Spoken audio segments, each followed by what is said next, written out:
It's incredibly important that we do something about it, not just in response to the current situation, but continue to do work to protect standing forests from these kinds of incursions in the future. What we do is to prevent fires, to try and create protected areas that are resilient to naturally occurring fires, to identify currently unprotected areas that are key to biodiversity, key for endangered species.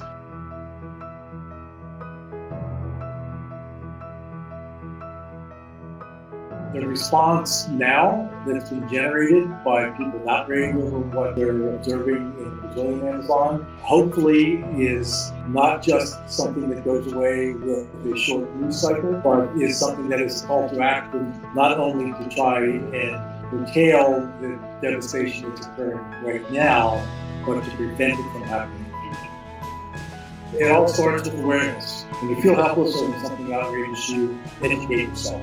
Taking the long-term picture and finding sustainable, responsible ways to use natural resources without depleting them, opening them up to devastating destruction and scale that we're seeing now. It takes a change in mindset on lots of different sectors of the population to work together. It's both a conservation perspective and a human rights perspective. These are traditional lands, and people have lived in concert with the forest and relied upon forests for many, many, many generations. We know from experience that empowering local communities who have the legal rights to be stewards of the land, to work in concert with conservation organizations, government agencies, social agencies, to be able to maximize their ability to live sustainably in concert with the forest and to be stewards of the forest protection is something that provides not just short-term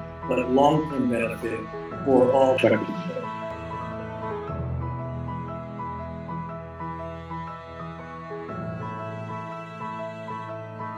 It's really important to recognize and thank Greater Good for supporting the work of Rainforest Trust. We're very appreciative